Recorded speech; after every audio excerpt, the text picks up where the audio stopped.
જો આ અમારી સમજણ છે એમ અમને ગાડી લેવા માટે ભગવાન લાયક તો બનાવે છે, પૈસા ઈશ્વર અમને આપે છે, પણ અમને ગાડી મૂકવાની 2 પૈસાની અક્કલ નથી. આ ઓછામાં ઓછી લગભગ 15 થી 17 લાખની ગાડી હશે.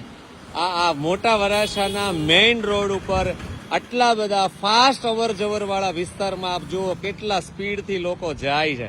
અને અમે ગાડી ન પાર્કિંગમાં મૂકીએ, ન અંડરગ્રાઉન્ડમાં મૂકીએ, અમે ન સર્વિસ રોડે, આટલો પોળો સર્વિસ રોડ છે છતાંય અમારી ગાડી અમે અહીંયા મૂકીએ. આમ જુઓ તમે આ સ્થિતિ જુઓ, ડબલ સાઈડનો આ રોડ છે, વધીને 3 સાઈડ કે 2.5 સાઈડ છે. એમાં અહીંયા અડધા રોડે આ વળાંકમાં આ ગાડી પડી છે અને છેક સુધી લાઈનમાં પડી છે. અને સહેજે વિચાર નહીં આવતો હોય કે આ રોડ આપણો નથી, આમાં આપણા દસ્તાવેજ ન હોય, આ સહિયારી પ્રોપર્ટી છે, આ જાહેર જનતા માટેની આ વ્યવસ્થા છે, આવી બિલકુલ વિચારધારા નહીં.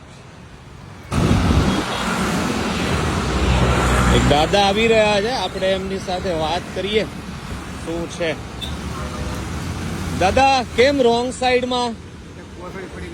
શેની કોથળી પડી ગઈ છે? પૈસાની કોથળી. કેટલા પૈસા હતા? 200 રૂપિયા.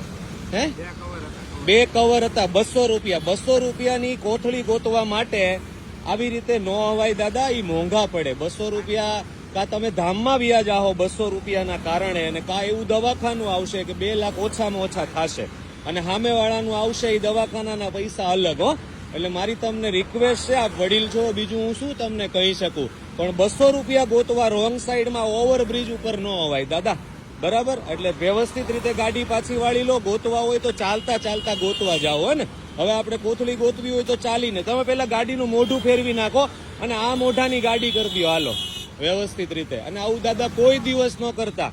આ ઓવરબ્રિજ છે, તમે વિચાર કરો લોકો કેટલી ઝડપથી જાય છે.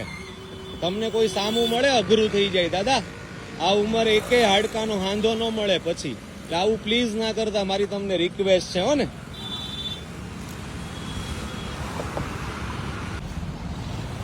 કેમ બેન રોંગ સાઈડમાં આવો છો? આટલો મજાનો સર્વિસ રોડ છે અહીંયા, બરાબર છે, બધી જ વ્યવસ્થા છે. જ્યાં જવું હોય ત્યાં સુરતમાં વ્યવસ્થા છે. હો ને, આફ્રિકાનું જંગલ નથી કે આપણે ભૂલા પડી જઈએ. વાળી લો ગાડી પાછી, અને ક્યારેય ન આવતા. કાલે ચહેરો યાદ રહી ગયો મને ભૂલથી, પણ તો 1500 રૂપિયા દંડ કરાવડાવીશ પોલીસ બોલાવીને.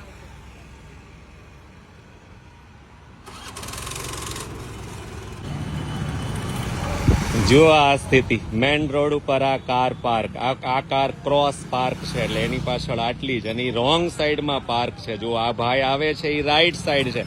આ કાર જે અંદરના રોડે પડી છે ને એ રોંગ સાઈડમાં એનું મોઢું છે, અને રોંગ સાઈડમાં એ કાર પાર્ક છે. ત્યાં પંડિત પાન કોલ્ડ ડ્રિંક્સ છે, કોઈ દવાખાનું નથી, કોઈ મેડિકલ નથી, છતાં પણ એ ભાઈ શાંતિથી, એની બારીમાં એક ઓર વ્યક્તિ ઉભો છે, એની સાથે એ ભાઈ વાત કરે છે. વાતુના વડા સમજો કે જે કઈ વેવાય કરવાના હશે. આ સ્થિતિ અમારા મહાનગરોની છે.